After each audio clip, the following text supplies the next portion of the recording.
සුබ දවසක් ඉතින් හැමෝටම. ඉතින් මම අදත් අලුත් වීඩියෝ එකක් ගෙනාවා.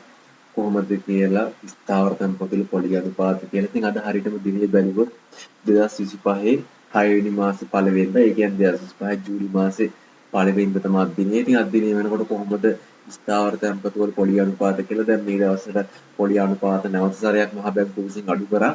ඉතින් ඒ නිසා අද කොහොමද පොලි අනුපාත කියලා ඉතින් බලමු අපි ජූලි මාසේ වෙනකොට. ඉතින් මම අද ගෙනාවත් බැංකුව වල ඉක්මනට කිව්වොත් නේෂන් ට්‍රස්ට්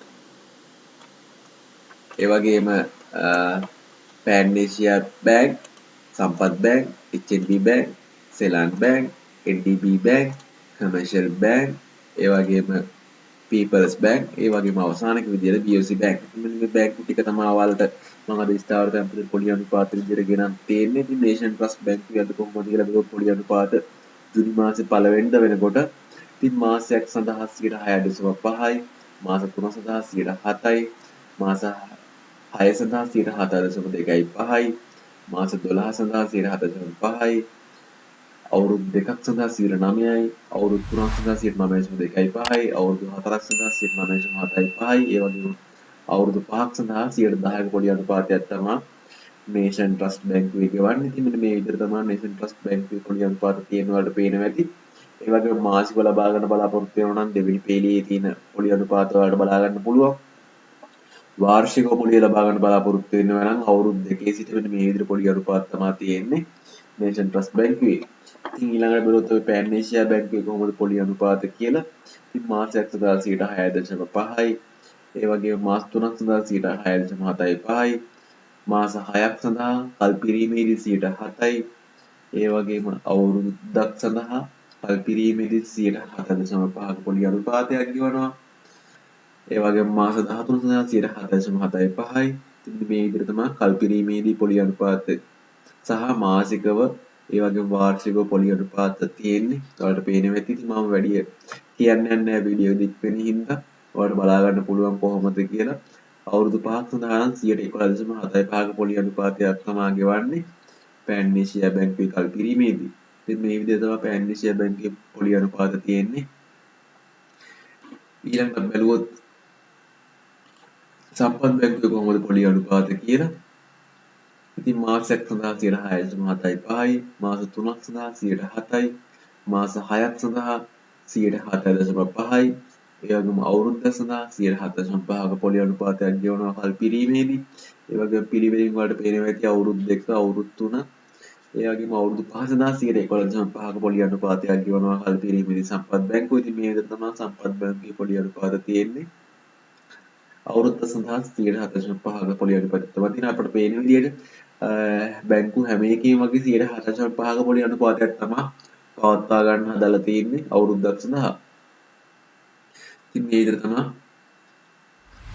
සම්පත් බැංකුවේ පොලි අනුපාත. අපි ඊළඟට බලුවොත් අපි HNB බැංකුවේ කොහොමද පොලි අනුපාත කියලා.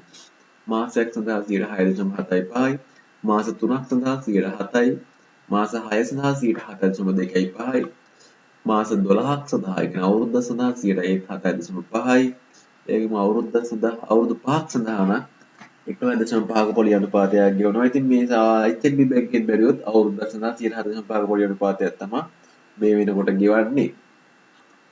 ඉතින් බැලුවොත් ඊළඟට සෙලාන් බැංකුව කොහොමද කියලා. සෙලාන් බැංකුව මාස 3ක් සඳහා 6.5යි මාස 6ක් සඳහා 6.75යි ඒ වගේම අවුරුද්ද සඳහා 7ක පොලි අනුපාතයක්. මේකේ දැන් 0.5ක අඩුවක් තියෙනවා අනිත් බැංකු වලට සාපේක්ෂව 7ක පොලි අනුපාතයක් ගෙවන්නේ. ඒ වගේම අවුරුදු 5ක් සඳහා නම් 10.5ක පොලි අනුපාතයක් ගෙවනවා සෙලාන් බැංකුව. ඉතින් අපි ඊළඟට බලුවොත් NDB බැංකුවේ කොහොමද පොලි අනුපාතය කියලා. මාසයක් සඳහා 6.5යි මාස 3ක් සඳහා 6.75යි මේ මැචියුරිටි කියන එක තමයි බලන්න ඕනි.